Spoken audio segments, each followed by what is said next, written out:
Magandang araw po, welcome po sa aking channel, Nov9 TV. Patalasasan po, meron po ba kayong mga properties na napapabayaan or non-performing assets? Plan nyo ibenta, pero wala kayong oras pagbenta nito. Kung ito'y pagkakatiwala nyo po sa amin, tawag lang po kayo sa aking numero, usap po tayo, gawan ko po ng video for free. Yes, libre po.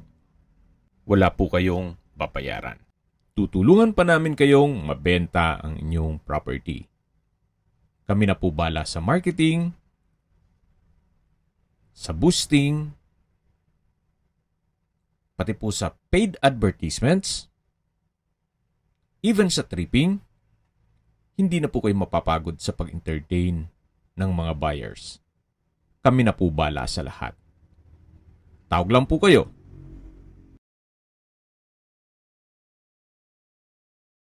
Nandito po tayo ngayon sa Tagaytay kung saan meron po tayong bagong video presentation.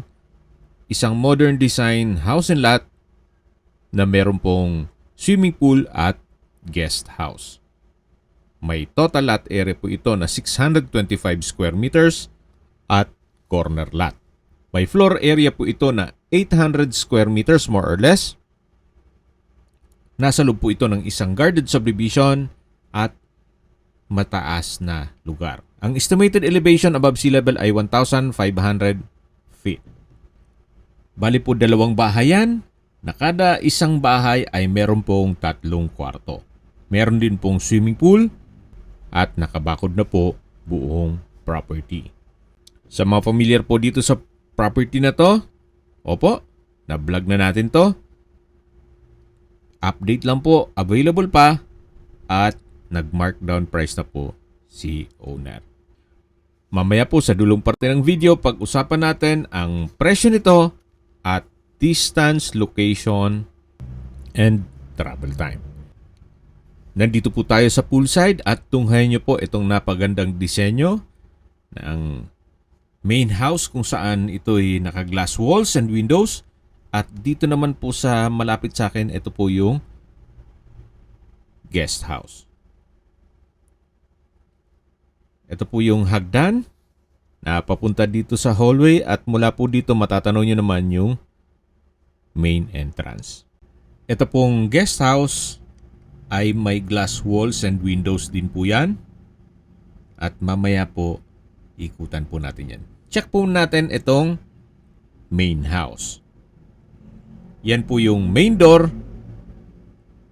At pasok po tayo. Welcome po dito sa bahay ni Sir. Kung saan ito na po yung living area o salas. Yan po yung glass walls and window. Kumpleto na rin po ang furnishings. May split type aircon. Dito naman po yung dining area. High ceiling. Then sa dulo po ay may flute type wall panels. Meron na rin pong dining set.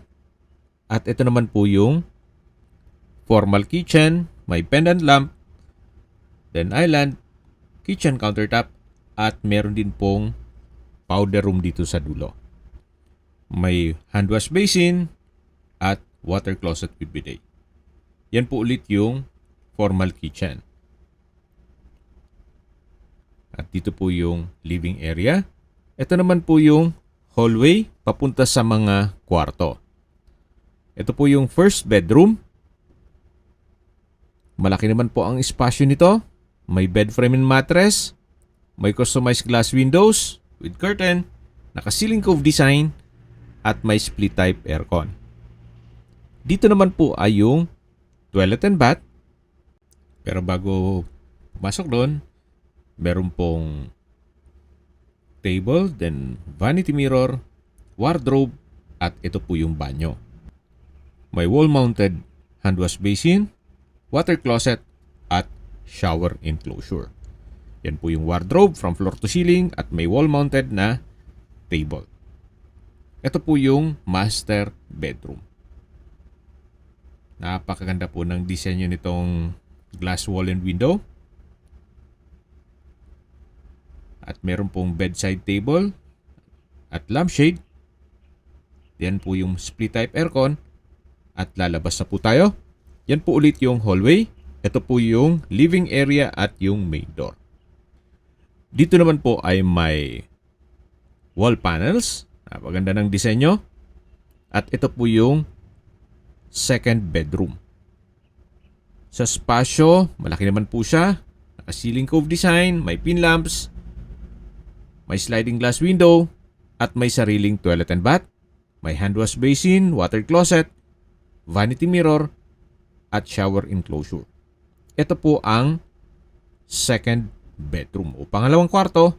At lipat na po tayo dito sa third bedroom na kung saan sa spasyo hindi naman siya ganun kaliit at hindi naman ganun kalaki. Sakto lang po. May split type aircon, customized glass window, may wardrobe, at may sarili din po itong toilet and bath. May hand wash basin, water closet, at shower enclosure. Naka-tile bathroom wall na rin po yan. Yan po ang third bedroom dito sa main house. At paglabas nyo po dito, ito pong glass wall ay may view naman yan doon sa swimming pool. Nandito po ulit tayo sa may formal kitchen at naka-ceiling cove design po dito. Meron pong ceiling fan at LED lights. Ito po yung main door. Mula naman po dito matatanaw natin yung main entrance at yan po yung guest house. At bibitinin ko po muna kayo bago natin pasukin yan. Dito po muna tayo sa may balkonahe. Mula po dito, tunghayan niyo po. Napaganda po. Yan po yung swimming pool. Meron pong mga Chinese bamboo. At dito naman po yung hallway na papunta sa main entrance. Nandito na po tayo sa guest house. May balkonahe. Meron pong outdoor dining set na may rectangular glass top. At ito naman po yung main door dito sa guest house. Ito po yung living area, dining area at formal kitchen. Naka-high ceiling na rin po yan. May glass walls and windows. Premium tiles ang ginamit sa flooring. Meron pong vanity mirror at meron din pong sariling banyo. Ito po yung tinutukoy ko na banyo na kung saan may hand wash basin, water closet, at dito naman po yung unang kwarto. Malaki naman po ang spasyo.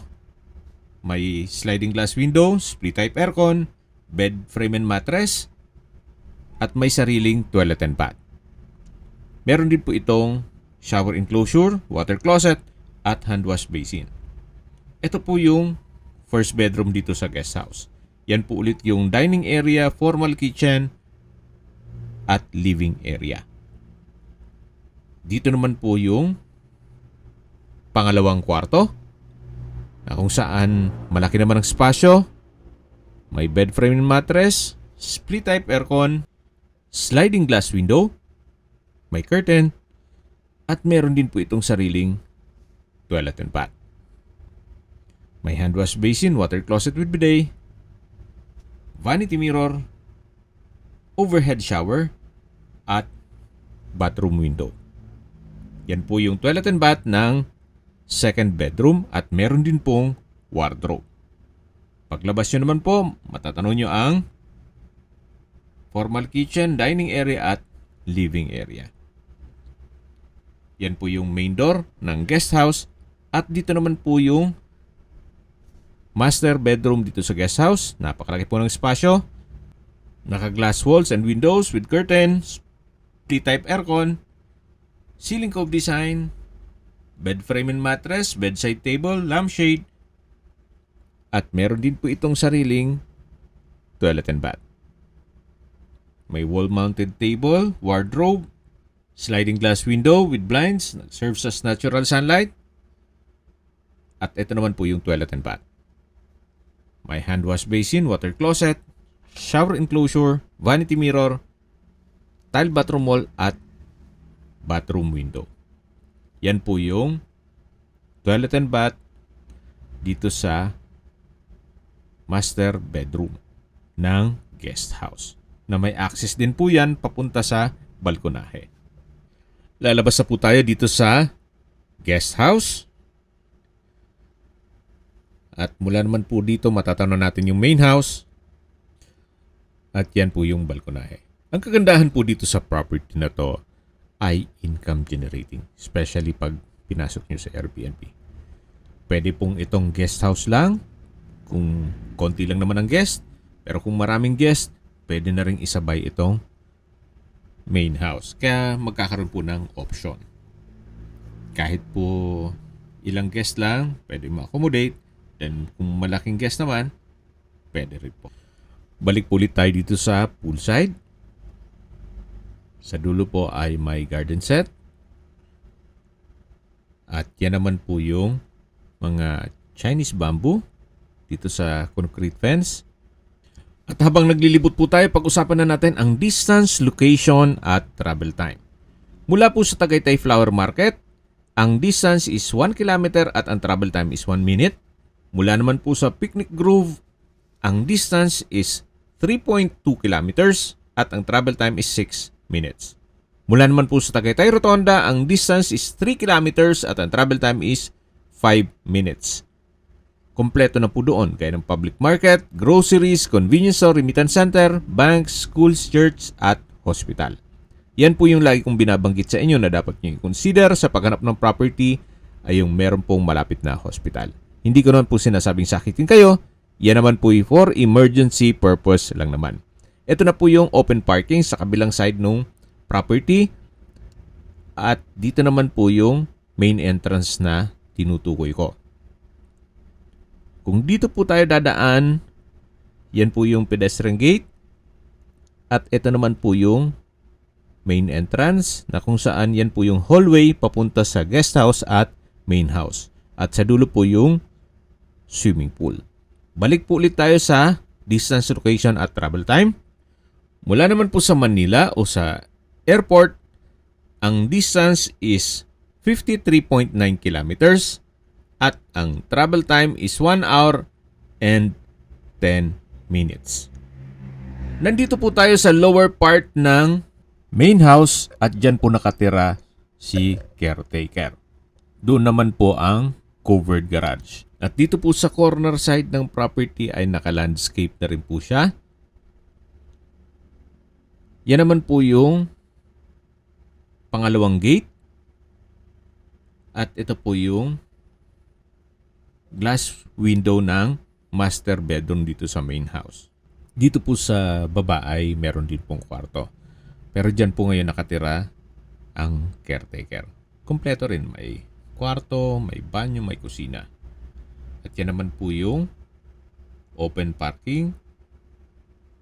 Kung saan dyan tayo nag-start ng video. Okay, sa mga familiar po dito sa property, opo, ang dating asking price natin dito, nakailang markdown price na po tayo. From 40 something, nag-38, 36 din. Ngayon ay 32.8 million pesos. Kung may mga katanungan po kayo, tawag lang po kayo sa aking numero. At sa mga kababayan naman natin na sa ibang bansa, meron po akong WhatsApp, Viber, Telegram, at Signal. Same number lang po, 0917-316-3399.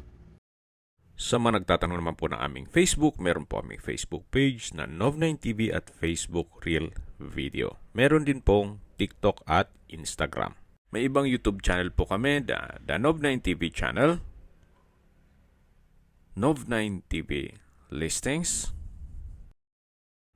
Nov9TV On The Spot, Nov9TV Updates, at Nov9TV House Rental.